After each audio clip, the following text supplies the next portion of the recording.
Now this is the Airbus A350, Airbus's most modern airliner, and this plane is generally known for having the most sophisticated auto-flight system of any plane out there. This plane can taxi itself, this plane technically can take off itself, and of course, it can land itself. But let me tell you, the auto-landing capabilities of this plane will genuinely blow your mind. Yes, everybody, let's go ahead and torture some airliners today. And for comparison's sake, let's go ahead and torture a Boeing first. Alright, so welcome aboard the Boeing 737-800. We're right now on an ILS approach to London Heathrow's runway 27 right. ILS Cat 3, and the plane actually has Autoland turned on. So as you can see, it will follow the glide slope, as well as follow the runway center line and land itself, which is very handy right now because the winds and the weather is absolutely poor. And yes, this plane, very sophisticated, can land itself, but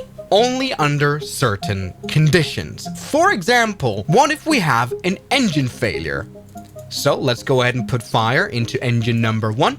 Oh no, engine fire. We can see that and we can definitely hear that. Let's go ahead and turn the engine off here and put on the fire discharge. And what we just have here is the autopilot letting us down, which means the autopilot says, yeah, no pilots, it's your job to land the plane now. In fact, it says no auto land available. Though interestingly, we can force the autopilot to go back on. I've just done that, and it will kind of fail to properly work. As you can see, no, the autopilot is not able to fly the plane if one engine fails.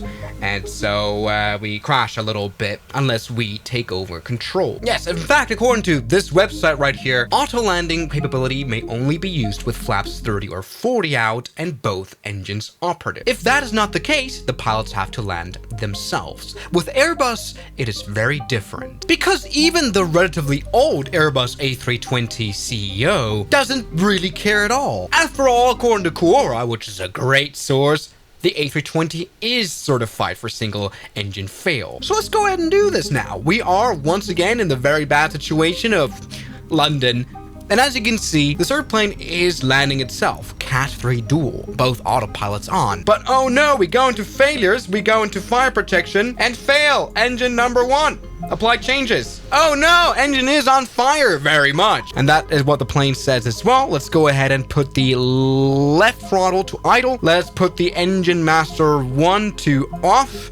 Right there, and let's go ahead and push the fire extinguisher. Make sure that engine is being extinguished so fire doesn't spread on the wing. While we just did that, the autopilot continued to fly. As you can see, it actually flies relatively smoothly, considering we've got 36 knots of wind. I feel extremely safe. Now, why is the Airbus A320 able to do this and the 737 isn't? The explanation to that greatly depends on what you're looking at. The problem is that most airlines have different planes. They, order a specific configuration. But one big thing about the 737 is that the autopilot does not have control of the rudder.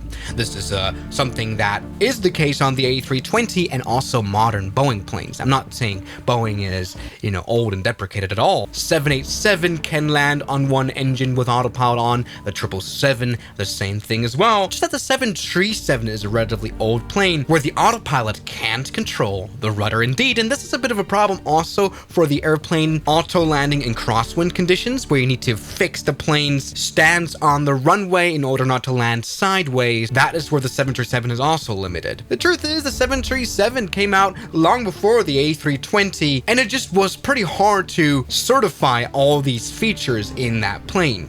The A320 do have the features, as well as the 787 and the 777. So, but as you can see, this plane, the A320, lands actually without any issue. It's kind of complaining. We need to also discharge the second discharge agent. Let's do that today. It's kind of nice landing with Autoland here, because you can fully focus on that single engine fire. I hope that doesn't spread. I can't extinguish it now. Anyway, we've got really bad conditions, really bad storms, and one engine is missing. Let's see how the autopilot does anyway. You're drifting off a little bit. All right, let's see. Now, something it has to do very much is crab just before landing. So once again, put the airplane into a straight configuration by pulling on the rudder. Let's go. Yeah, it does that now. It does that. It does that, as you can see, and it did a landing. Not necessarily a good landing at all, a firm landing in fact, and we are now able to stop. This was seriously quite impressive, though it was a hard landing. But everybody, we have stopped. And so, when the airplane is stopped, parking brake on, we have to notify ATC, cabin crew alert. We can do that now, evacuation, put that on, and we can now evacuate the airplane. Yes, look at all our people jumping out. Imaginary people. Now let's try the same thing on the Airbus A350, a very sophisticated airliner. Here in the situations tab, we can trigger a failure. We're right now, once again, on a beautiful ILS approach into runway 27 left of London. Let's go ahead and fail the second engine. Let's do that. And oh no, there's fire in the right engine, and that shows up here too. As you can see though, the plane is still in progress of landing itself. It doesn't bother. Let's go ahead and put the engine 2 to idle. Good.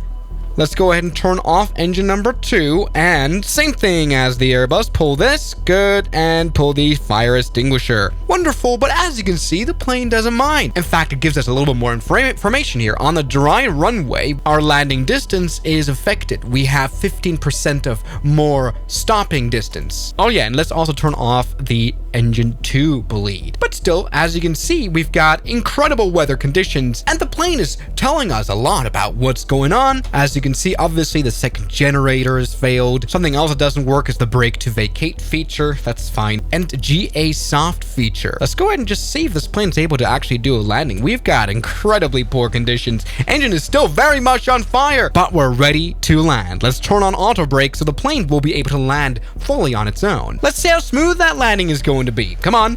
Oh my god, look at this situation of flight. We're flying sideways. The passengers can see the runway better than we can. Let's hope this plane doesn't mess up. This is as bad as it gets. In fact, the fire is like kind of pointing sideways into our fuselage. Can't be good. Either way, this is very much in landing mode. Autopilot's locked in. Now, come on now. Come on now. You're good.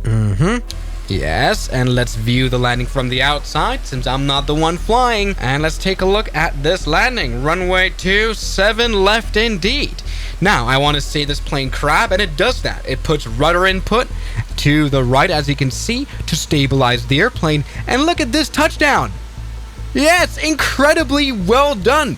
300 feet per minute landing, and oh, it's rolling off the runway. That's fine. And as you can see, it is stopping on its own. Actually, no, it's not. We have to put brakes in manually. That's fine. Also, for some reason, the spoilers, they're barely out. But yes, this Airbus Autopilot is able to land itself in this situation. But all right, let's be fair. Let's try a more modern Boeing airplane, the 777. As you can see, we're yet again on an ILS approach. Plane is flying automatically, which is great because we can't see anything. But oh no, let's do some engine fire. Failures. There we go. Engine and left engine fire. Let's do it.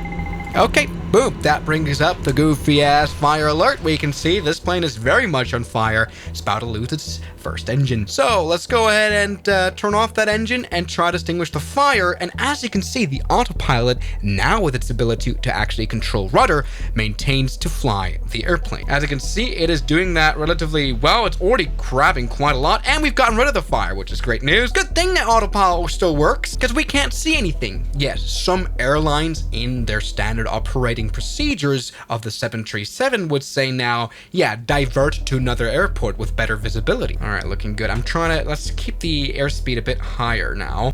Let's put the auto brakes to max, and land 3 is working. As you can see, this plane tells us it will flare and even roll out. Just as much sophistication as an Airbus indeed. Look at this. The rudder is being deflected, so the airplane crabs way before it even lands, which can be, as you can see, an issue.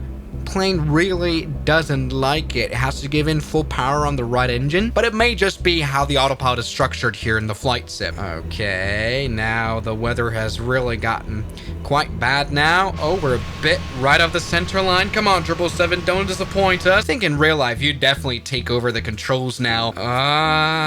This might be a bit rough. Oh, yeah, it's using too much rudder, I feel like. This is not how you're supposed to act in an engine out situation. This can't can't be good. Okay, runway coming up, and it's actually been able to stabilize itself quite well. Oh, but you're a bit left of the run. Oh, don't mess it up. Don't mess it up now. Don't mess it up now.